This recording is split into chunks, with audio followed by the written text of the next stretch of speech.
recommend now going through the different procedure himself and what problems you face with that procedure. So I'll introduce Dr. Emil to all of you. Thank you. Perfect. Thanks everyone for coming today. So basically, Christopher is in good hands. I'm going to be assisting in the war. I'm going to talk very briefly. Actually, I should not talk. Basically, I want to gauge how much you guys know about what is out in the market. One of the best things we have, thanks to that we live in a city like New York, for us as consumers, we have the option to basically get everything we want. Everything is within our reach. So if you want to get a car, you can buy any possible model, because all the models are being shown here.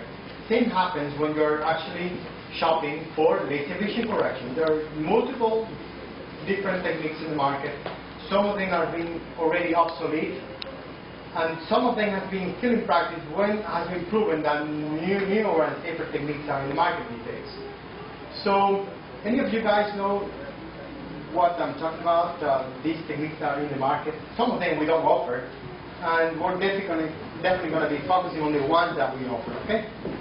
I know there was one that was mentioned, especially for maybe cataract patients, that they lift the flap and they put a certain lens under the flap so that it can help, clear up their vision. The cutting, which we spoke about a few times, lifting the flap, which I definitely don't feel comfortable with that because sustaining an injury, you go blind. And the no cutting, this is the first time I really heard about it and was reading about it, and I read about your family coming over, especially. That's true. So basically, that's a rough idea, but there are two options out there. Basically, you can have a cutting technique. It's not very similar to this, but a little bit smaller. It's called LASIK. That's the most popular. And the most popular doesn't mean it's the best. The most popular is because it's a quicker recovery. You can go back to work the next day. And we're talking about complication rates between 1 to 2%. Hey, that's nothing. Isn't that one of the safest surgeries anywhere? You can have an appendectomy, you have your appendix removed. Complication rate, we're talking about 5%, 7% of the cases. You won't have an access, you have some obstruction. Wow, 1 to 2, that's nothing. But how about if you are the lucky one, Steve, and are one of these 1 to 2%? You wouldn't be too happy, because the complication we're having with these techniques are permanent. That means for the rest of your life you have problems or symptoms that are actually related to that first misstep, which is doing actually the laser vision correction, different techniques. Okay? So that's one of the reasons 7 years ago we stopped offering cutting techniques. Welcome. Hi. How are you? Oh, that's great. What did you join us? You go around here. You're going to just do a quick test. Just sign over there.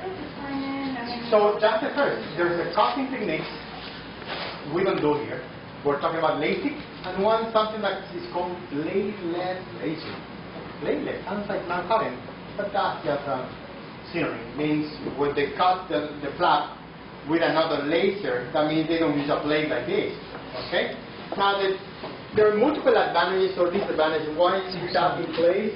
The LASIK is because the original laser vision correction excimer was the old-fashioned PRK. We're talking about an obsolete technique that are 30 years old, and it's not option the last one like 10 years ago.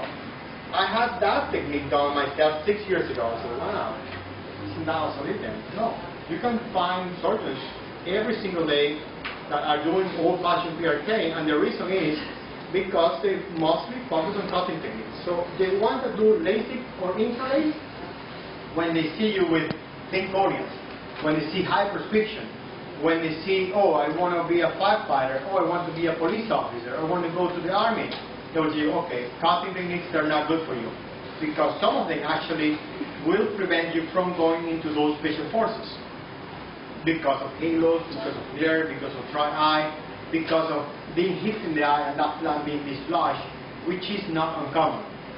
Okay, so for a non-active person, you're sitting in an office, hey, it's not that relevant to have their eyes cut, because that is not going to put in harm's way your vision for the rest of your life. in your case, Christopher, you're a firefighter, you're Emil Chynn, and applying to be a firefighter. So his only option will be having a non-cutting technique. Okay? So we're basically done talking about cutting for two reasons. First, they have complication rate of 1 to 2%. Second, we don't do that here anymore. So the non-cutting are the old-fashioned PRK. I had it done 6 years ago in South America. After I did it, my whole family flew up here. I'm talking about a year or 2 years later. And one by one, I come in, having surgery here, paying 10 times more, even with a great discount that Chynn does. But with the currency exchange, it's more expensive to have this, especially when we offer a more advanced technique that is not available down there, which is the high definition. So 7 family members have done surgery here. All of them are 2015 and 2025. I cannot complain. This was better when I started, but I'm jealous, a little bit jealous that all of them are seeing better than I can do. So this is the old-fashioned PRK, and the newer techniques where they say, well, the recovery PRK is about 2 weeks. That's why LASIK grew up so much, because the recovery is only 1 day. That's why people say, no, I want this quick, no pain. So that's why LASIK is, right now, it's about 60% of the market.